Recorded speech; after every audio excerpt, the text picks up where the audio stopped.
नमस्कार, प्रणाम। मैं हूं इंद्रदमन तिवारी और आप सभी का स्वागत है अधिवक्ता महोदय में। आज के अपने इस वीडियो में हम बात करने वाले हैं एलएलएम लखनऊ विश्वविद्यालय के एंट्रेंस एग्ज़ाम के कट ऑफ को लेकर के, सीट्स को लेकर के, रिजर्वेशन को लेकर के और बहुत सारे जो वेरियस टॉपिक्स हैं जो कि एलएलएम से संबंधित आप सभी के सवाल हैं उनको लेकर के। तो आइए अपनी बात शुरू करते हैं। LLM 2021 admissions.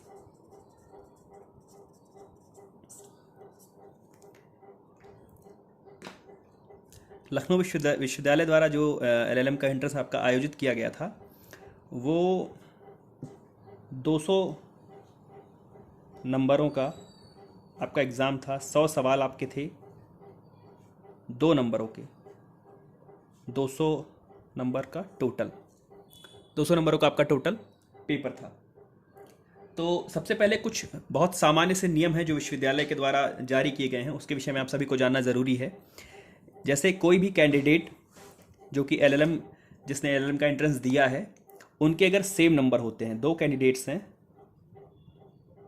और उनके सेम नंबर्स हैं, मान लेते हैं आप 2 लोगों के 90 नंबर हैं, 90% आप दोनों ने स्कोर किया है, तो यहाँ पे चूँकि आप दोनों के सेम नंबर्स हैं इसलिए आपके ग्रेजुएशन में जिसका अधिक नंबर होगा उसको कंसीडर किया जाएगा। यदि आपका ग्रेजुएशन में भी बराबर नंबर है तो आपके इंटरमीडिएट के नंबर को कंसीडर किया जाएगा।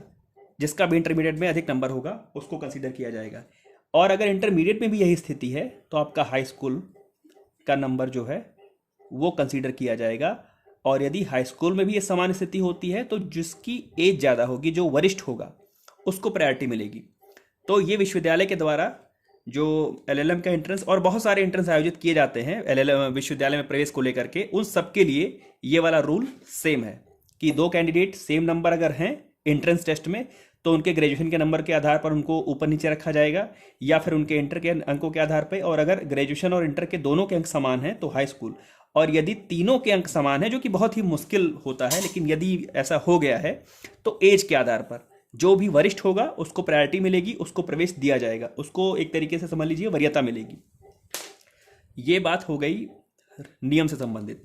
अब जो अगली बात है, जो सबसे महत्वपूर्ण बात है, रिजर्वेशन। रिजर्वेशन की बात कर लेते हैं। रिजर्वेशन को भी हम 2 तरीके से समझ सकते हैं। एक तो कैटेगरी वाला रिजर्वेशन और एक दूसरा है सब कैटेगरी।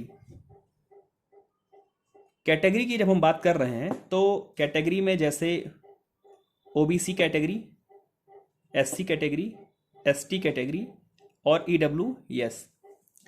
उसी के साथ जब हम सब कैटेगरी की बात करते हैं तो ओएस यानी आउटस्टैंडिंग स्पोर्ट्समैन, ये कैटेगरी। आपके पास एनसीसी का बी सर्टिफिकेट है तो भी आप शामिल हैं। गर्ल्स का वेटेज, यदि आप महिला कैंडिडेट हैं तो आपको वेटेज मिलता है। उसके बाद यदि आप फ्रीडम फाइटर के वार्ड हैं या उनके पुत्र पुत्री हैं फ्रीडम फाइटर्स के, और फ्रीडम फाइटर के बाद यदि आप डिफेंस पर्सनल हैं तो, और डिफेंस पर्सनल के बाद यदि आप विश्वविद्यालय से संबद्ध किसी कॉलेज के अध्यापक के पुत्र पुत्री हैं, लखनऊ विश्वविद्यालय से संबद्ध किसी अध्यापक के पुत्र पुत्री हैं, तो भी आपको वेटेज मिलता है। और इसके अलावा एक जो और है वो है यूनिवर्सिटी एम्प्लॉय। यदि आप विश्वविद्यालय कर्मचारी के किसी के पुत्र पुत्री हैं तो भी आपको ये वेटेज मिलता है। तो ये कैटेगरी जो है रिजर्वेशन वाली, एक तो ओबीसी हो गया, ओबीसी मीन्स अन्य पिछड़ा वर्ग, शेड्यूल कास्ट हो गया अनुसूचित जाति, एसटी अनुसूचित जनजाति, और ईडब्ल्यूएस यानी कि आर्थिक आधार पर जो पिछड़े सवर्ण हैं उनको। उसके बाद ये आउटस्टैंडिंग स्पोर्ट्समैन, एनसीसी का जो सर्टिफिकेट आपके पास है उसके आधार पे, गर्ल्स को वेटेज, फ्रीडम फाइटर वाला वेटेज, और ये डिफेंस पर्सनल अगर आपके परिवार में कोई रहा हो, या आप विश्वविद्यालय से संबद्ध किसी कॉलेज के टीचर के पुत्र पुत्री हैं, और यदि आप यूनिवर्सिटी एम्प्लॉय के किसी के पुत्र पुत्री हैं।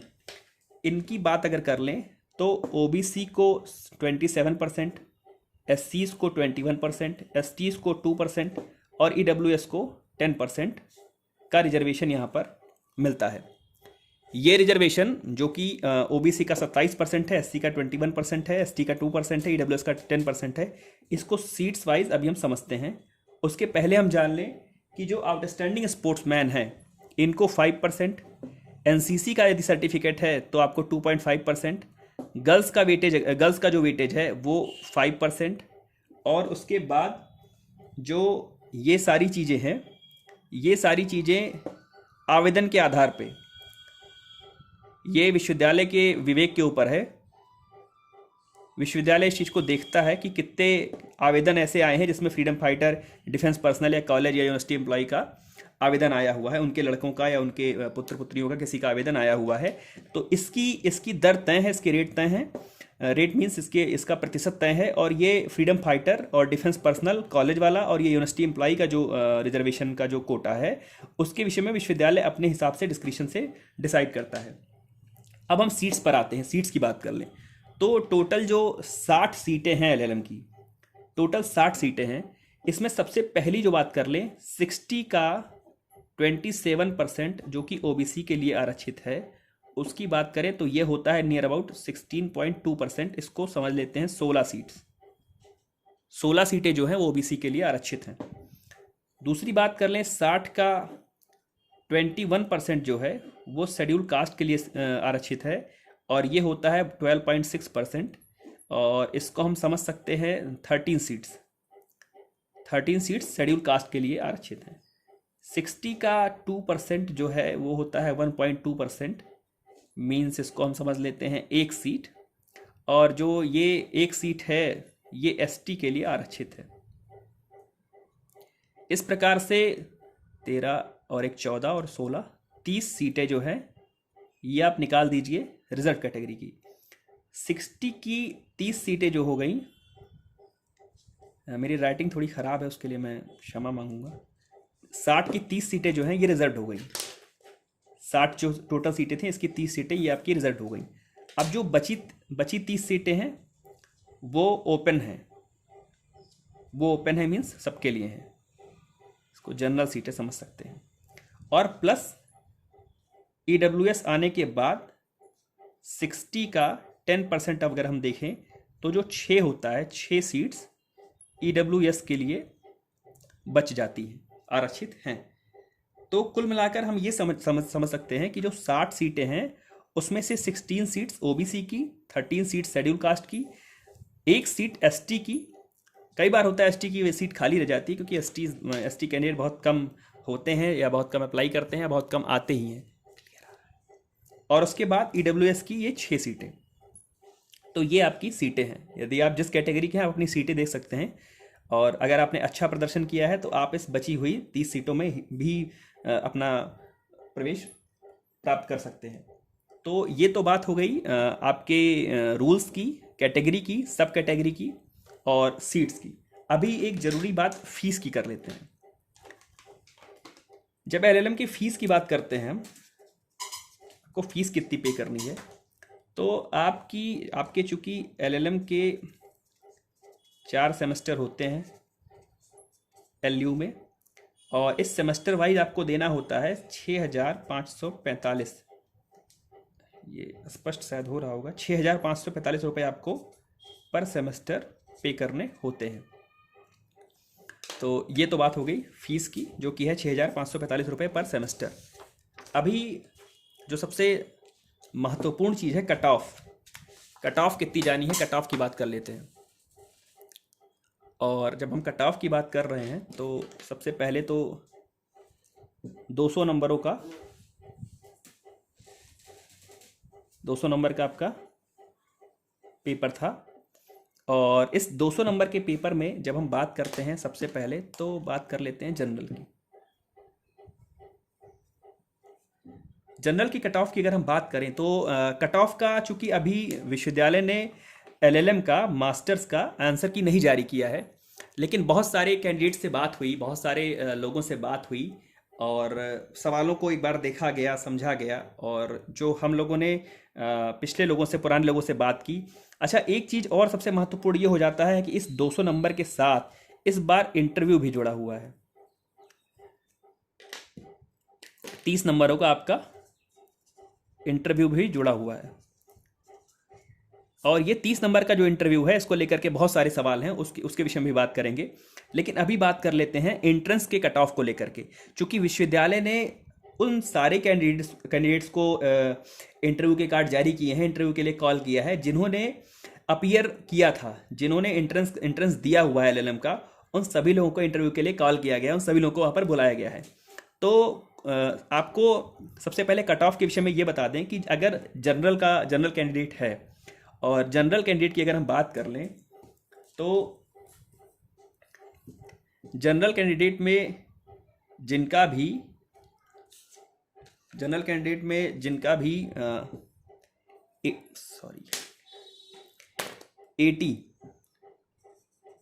80 to 75 क्वेश्चंस जिनके आपके सही आ रहे हैं, आप लोगों ने घरों पर जाके अपना चेक किया वगैरह होगा, यानी कि आपको लगभग 160 to 150 के विद इन रहना होगा।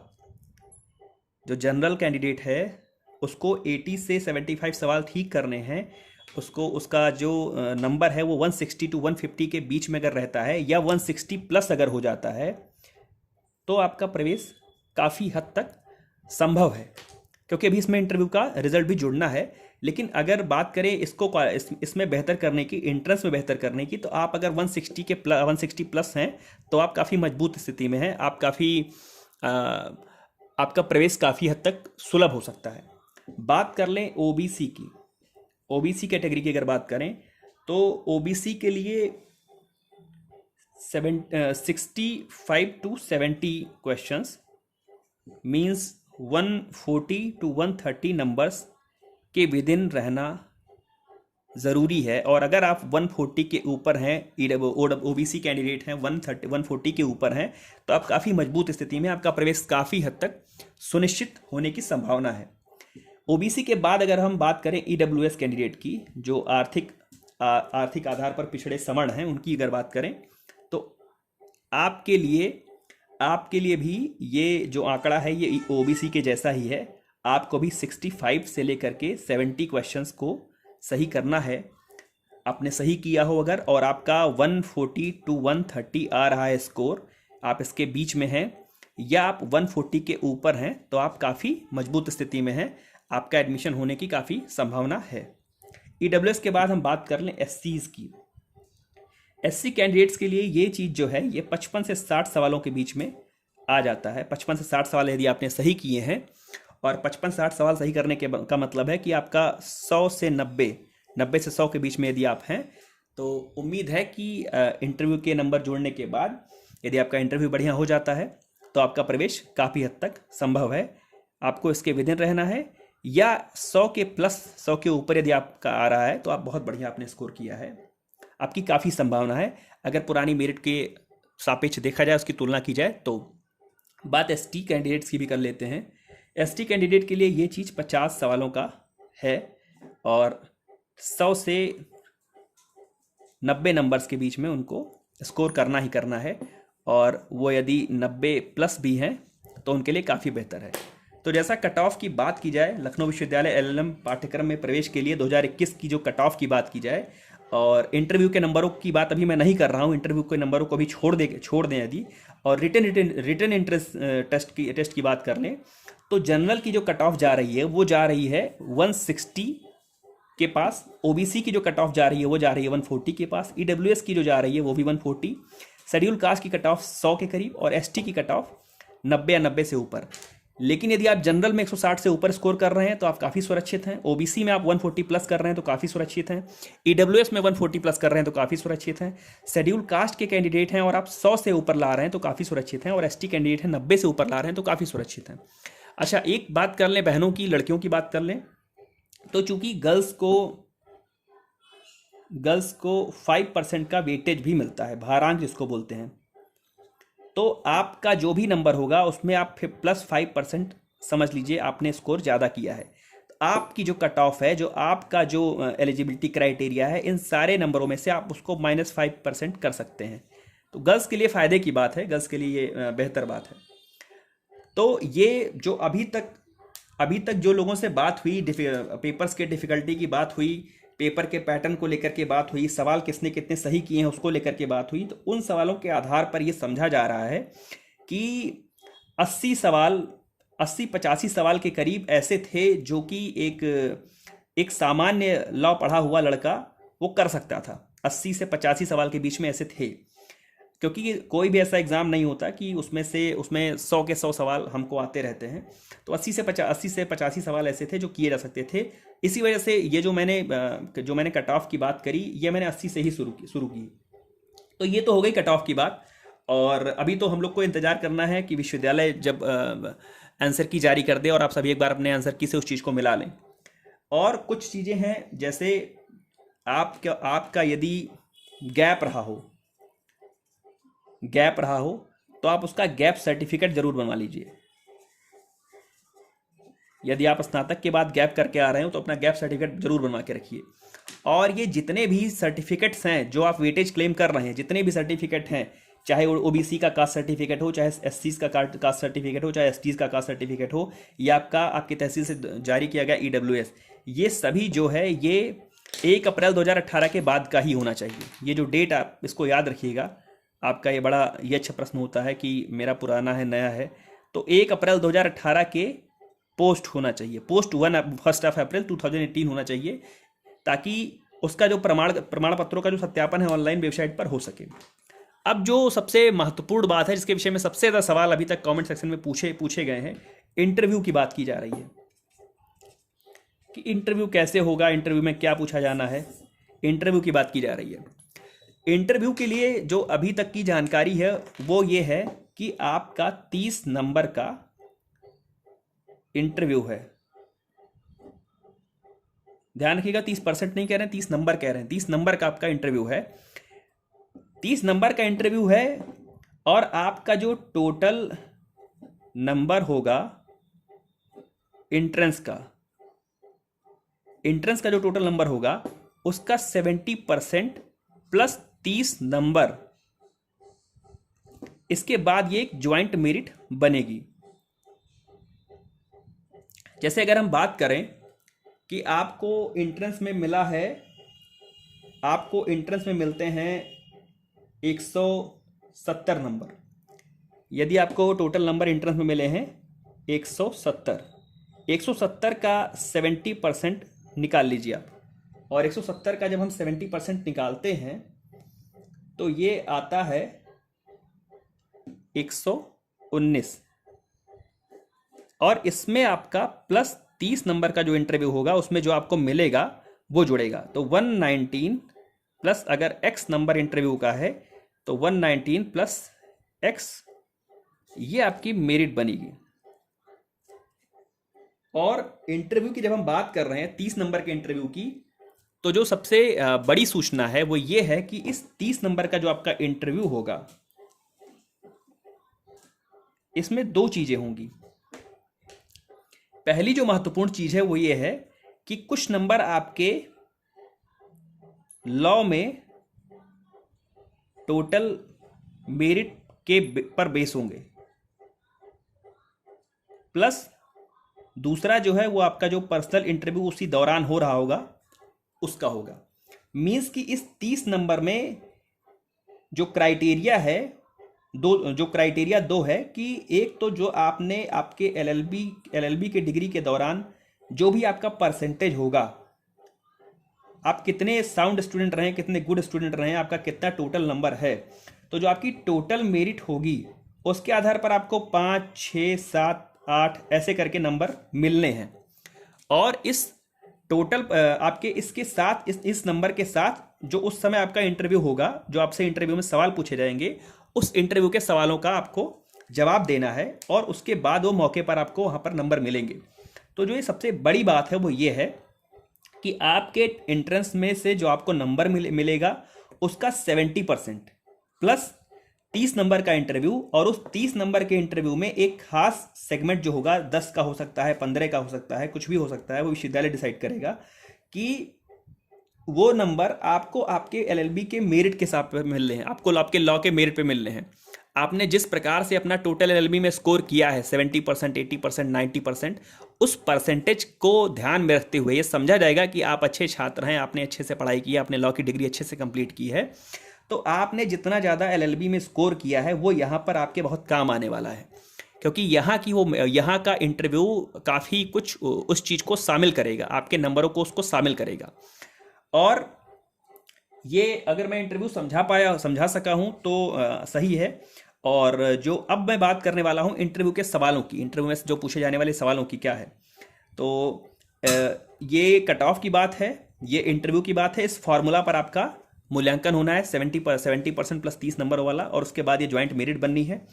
और कैसे इस इंटरव्यू में कैसे आपका एलएलबी का परसेंटेज कैसे अपना रोल अदा करेगा उसकी बात भी मैंने आपको बताई। और ये सर्टिफिकेट्स का अगर आपका है, सर्टिफिकेट्स आप सभी यदि पुराना हो 1 अप्रैल 2018 के पहले का हो तो आप सभी अपने ओबीसी, ईडब्ल्यूएस या एससी एसटी वाले जो सर्टिफिकेट्स हैं उसको नया बनवा लीजिए, क्योंकि आपका जो सत्यापन होगा, ऑनलाइन सत्यापन होगा, वो 1 अप्रैल 2018 के बाद का हो तो बेहतर हो। नहीं तो क्या होता है कि 3 वर्ष के बाद वो चीज़ें जो पुरानी, जो 3 वर्ष पूरे से भी ज़्यादा हो जाता है, उसके बाद सरकारी वेबसाइट से वो चीज़ें हटा दी जाती हैं।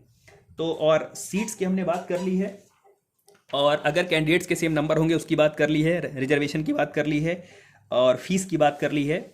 अब हमको जो बात करनी है वो है इंटरव्यू में सवाल पूछे किस प्रकार से जाएंगे, कौन से सवाल पूछे जाएंगे। तो बात करेंगे अब इंटरव्यू में सवालों की। और अभी इस इंटरव्यू से संबंधित या आपके कट ऑफ से संबंधित यदि कोई सवाल हो या अगर कुछ ऐसे ही कोई सुझाव हो तो कमेंट बॉक्स में बताइएगा। और अब बात करते हैं इंटरव्यू में आने वाले सवालों की। इंटरव्यू के सवालों की एक मैंने लिस्ट बनाई हुई है, और मुझे लगता है कि आपके हित के लिए उसमें अभी कुछ सवाल कुछ और विषयों से जोड़ने आवश्यक हैं। तो इसलिए मैं एक बार फिर से अपनी उस लिस्ट का एक बार उसकी समीक्षा कर लेता हूँ, और एक बार समीक्षा करने के बाद यदि उसमें मुझे कुछ जोड़ने या घटाने लायक लगता है तो मैं एक बार उसको सही करके, ठीक करके, और उसके बाद एक नई वीडियो के साथ आपके साथ आता हूं, और बहुत जल्दी आता हूं। आप, मुझे पता है आप सभी का इंटरव्यू बहुत पास में है, आप सभी के पास एडमिट कार्ड आपके आ गए हैं, इंटरव्यू कार्ड आ गया है, तो आप सभी उतावले हो रहे हैं जानने के लिए कि इंटरव्यू में क्या चीज़ें पूछी जानी है। क्योंकि इंटरव्यू पहली बार हो रहा है लखनऊ विश्वविद्यालय में, एलएलएम के एंट्रेंस में पहली बार हो रहा है, तो किसी भी स्टूडेंट से उसके विषय में पूछना सही नहीं है। तो बहुत सारे ऐसे ऑथेंटिक सोर्सेज से पूछ के या जो हमारे टीचर्स हैं उनसे पूछ करके उसकी एक लिस्ट बनाई है मैंने, और जल्दी एक नई वीडियो में उस चीज़ को लेकर के मैं आपके समक्ष उपस्थित होऊंगा। तब तक आप जुड़े रहिए अधिवक्ता महोदय से, और अपनी तैयारी जैसे आपने एंट्रेंस को लेकर की थी, जिन विषयों को आपने एंट्रेंस के लिए पढ़ा था उसको और कायदे से पढ़ते रहिए। और बाकी एक लाइन में अगर मैं कहूँ, इंटरव्यू की बात कहूँ, और नया वीडियो जब तक मेरा आए तब तक आपको एक काम तो ये करना है कि आप एक लॉ स्टूडेंट हो, आप यहाँ पर जब आ रहे हो तो आप एक एलएलबी पास स्टूडेंट हो, और आपने एलएलबी का कोर्स चाहे वो 3 इयर्स का किया हो या 5 इयर्स का किया हो, तो ये उम्मीद की जाती है आपसे कि आपने एलएलबी के 3 इयर्स के कोर्स में या 5 इयर्स के कोर्स में, जैसे आप एलयू के मान लीजिए छात्र हैं, चूंकि मुझे यहाँ का पैटर्न पता है तो मैं बताऊँ, तो 5 साल में आप टोटल 70 सब्जेक्ट पढ़ते हो, या 3 साल में टोटल आप 42 सब्जेक्ट पढ़ते हो। तो आपको कम से कम ये इसकी अपेक्षा तो नहीं करनी चाहिए कि मुझे किन खास चुनिंदा विषयों से कौन से चुनिंदा टॉपिक इंटरव्यू में पूछे जाएंगे, क्योंकि इंटरव्यू का मतलब ही होता है पर्सनल इंटरव्यू, यानी आपके पूरे व्यक्तित्व का विश्लेषण, आपके पूरे ज्ञान का विश्लेषण। उस पूरा अपने एलएलबी के दौरान आपने क्या पढ़ा है, कितना पढ़ा है, कितना डीप जा करके आपने पढ़ा है, और कितना ऊपर से चीज़ों को आपने इग्नोर किया है, इन सारी चीज़ों का परीक्षण होना है, इन सारी चीज़ों का ऑब्जर्वेशन होना है। तो आप एलएलबी त्रिवर्षीय पाठ्यक्रम के जो छात्र हैं, आप किसी भी विश्वविद्यालय के हो, आपने आपके यहाँ पे सिलेबस में जो भी चीज़ें हैं उसको किस तरीके से पढ़ा है, कितना पढ़ा है, उसको लेकर के आपका इंटरव्यू होना है। तो इन सारे विषयों से सवाल आपसे पूछे जाने की उम्मीद है। ऐसा नहीं है कि खास किसी प्रोसीजरल लॉ के ही सब्जेक्ट से या किसी सब्सटेंटिव लॉ के सब्जेक्ट से या कोई लोकल लॉ से ही आपसे सवाल पूछा जाएगा, क्योंकि ये पीएचडी का इंटरव्यू नहीं है कि आपसे केवल रिसर्च पूछा जाए। ये मास्टर्स का इंटरव्यू है, और मास्टर्स के इंटरव्यू का मतलब ये हुआ कि आपके बैचलर का जो भी विषय है, जो भी आपकी यूजी डिग्री का विषय है, उसकी सारी जानकारी आपको होनी चाहिए। सारी जानकारी जब मैं कह रहा हूँ तो मेरा मतलब सारे सेक्शंस को रटने से नहीं है, मेरा मतलब लेकिन ये जरूर है कि आपके कंसेप्ट तो थोड़े बहुत आपको आते रहने चाहिए। तो बाकी मैं उस नए वाले इंटरव्यू पे बेस्ड जो सवाल है, जो मेरे पास क्वेश्चन बैंक है, उसको लेकर के आपके समक्ष जल्दी उपस्थित होता हूँ। तब तक जुड़े रहिए, और ढेर सारी शुभकामनाएं आप सभी को। और कोई सुझाव आपका, कोई समीक्षा, कोई शिकायत हो तो जरूर कमेंट बॉक्स में आके अपनी बात रखिए। तब तक के लिए धन्यवाद, प्रणाम।